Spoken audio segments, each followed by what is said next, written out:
Close your eyes for just a second. Picture this. It's February in rural Småland, 1870. The sun sets at 3:30 p.m. Outside, the temperature is 22 degrees, and the wind is howling through bare birch trees. Subscribe and comment if you love medieval videos. Inside a modest wooden farmhouse, the air is completely different. It's warm, not the dry, artificial heat of modern radiators, but a deep, slow, living warmth that seems to come from the walls themselves. The scent is faint birch smoke mixed with warm clay and the ghost of yesterday's rye bread. In the corner of the main room stands a tall, white-tiled column almost touching the low ceiling.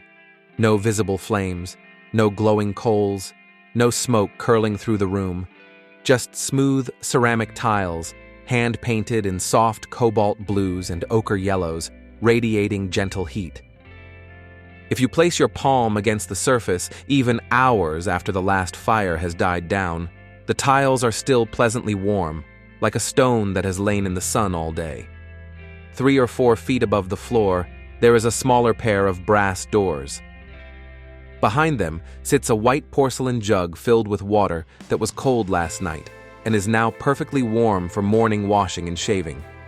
Socks and mittens hang on a small rack above, drying without scorching. A loaf of bread rests on the stone shelf inside, staying soft.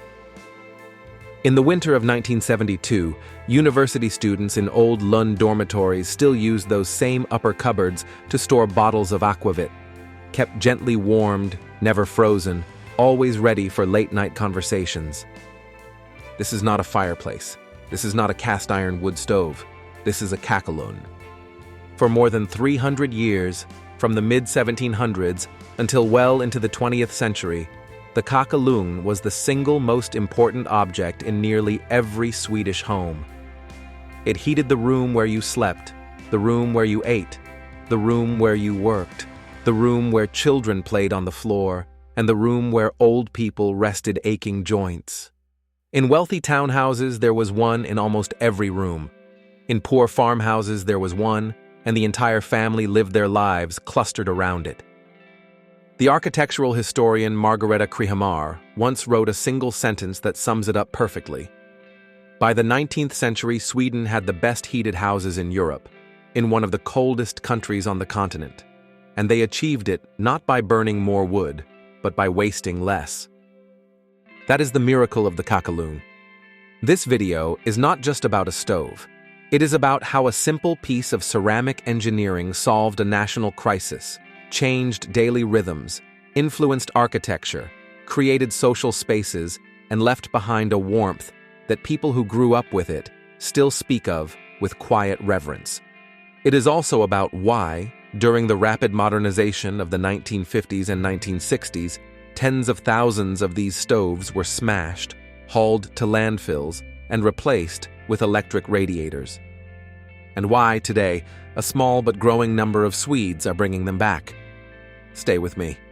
We are going on a slow, warm journey through Swedish winters, through fuel shortages, through mornings with warm water jugs, through evenings of storytelling next to glowing tiles, and through the reasons a nation once decided its most efficient heater was no longer modern enough to keep. To understand why the Kakelugn was invented, you have to understand what Swedish winters were like before it existed. The period from roughly 1500 to 1850 is known as the Little Ice Age.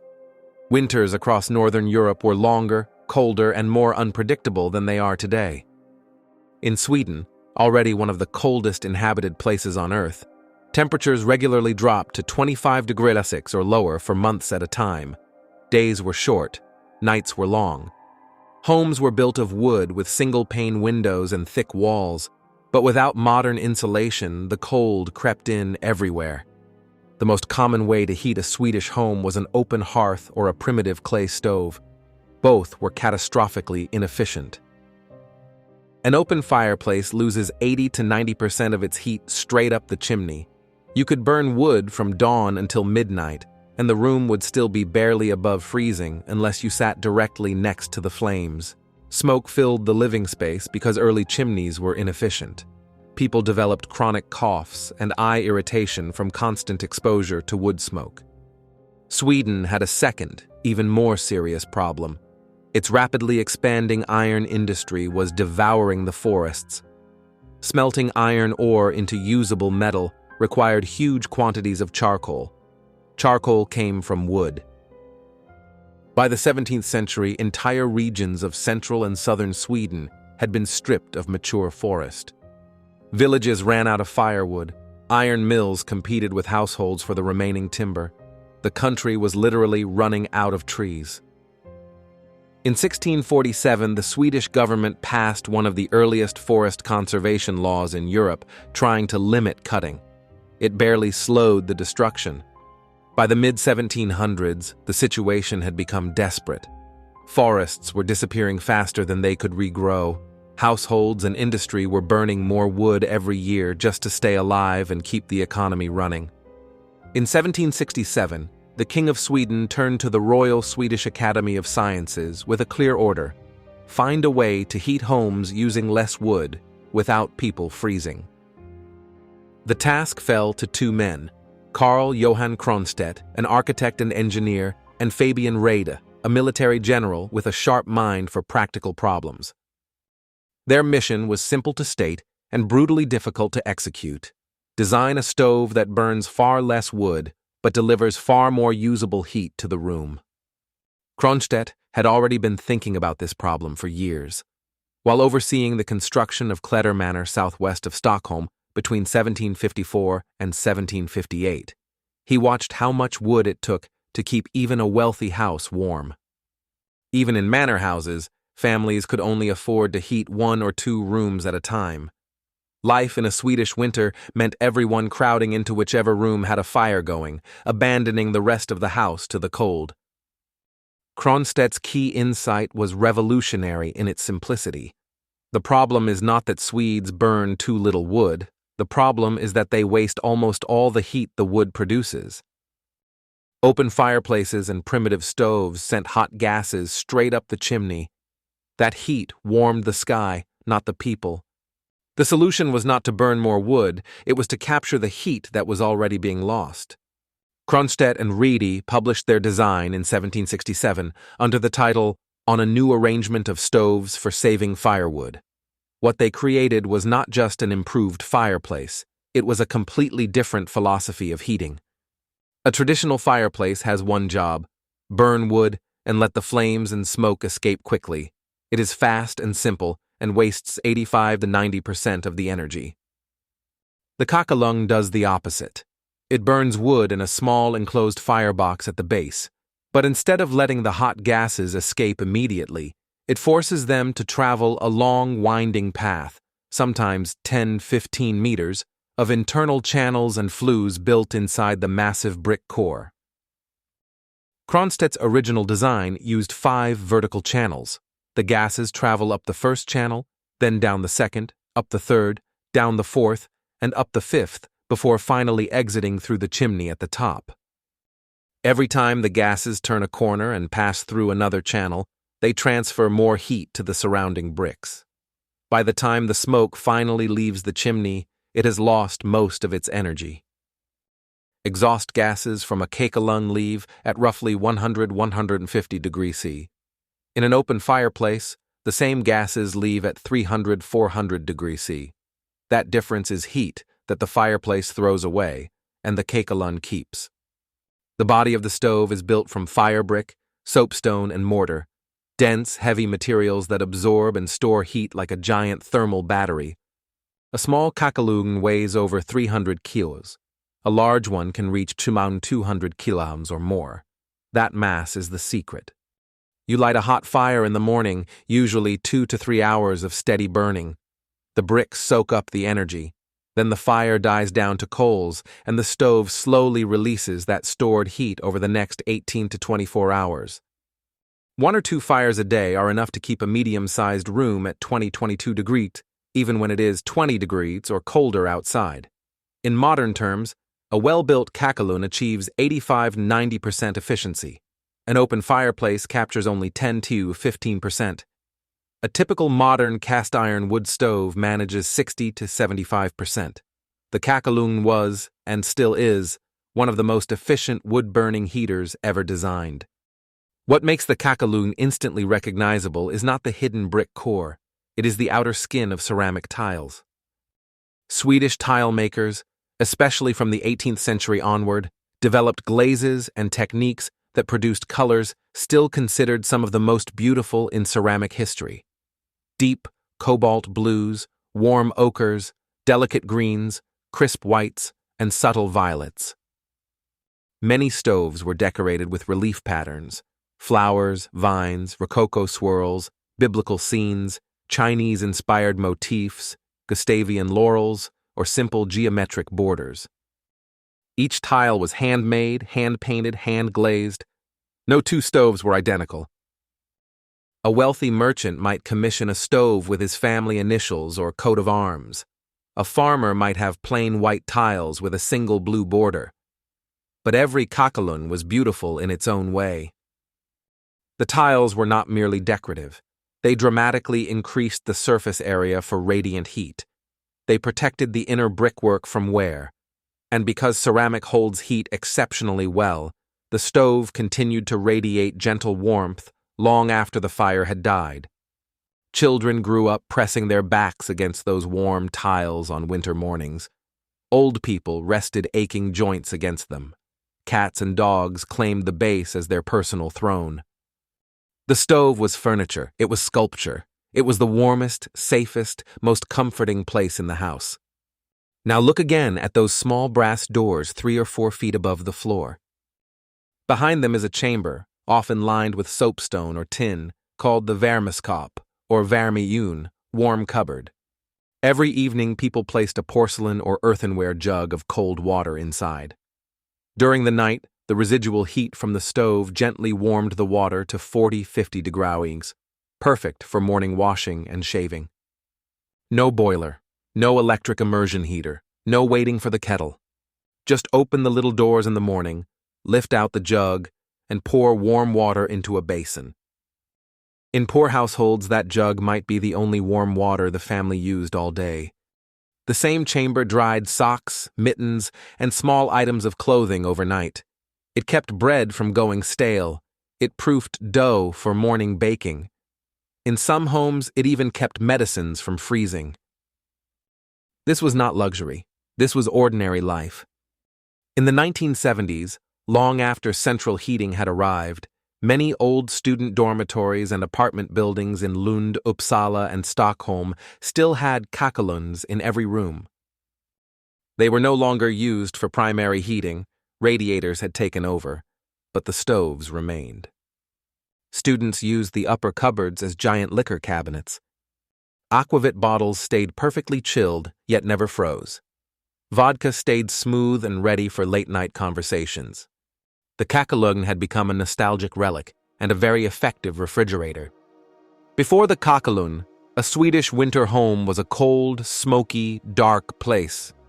Families huddled near an open fire.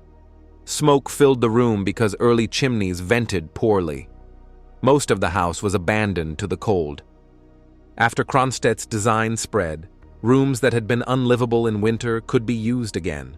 Swedish homes became fully livable from wall to wall. Because the Kakelugn produced radiant heat without smoke in the room, the air stayed clean enough to read, sew, write letters, or do fine work comfortably. The stove created a natural social center.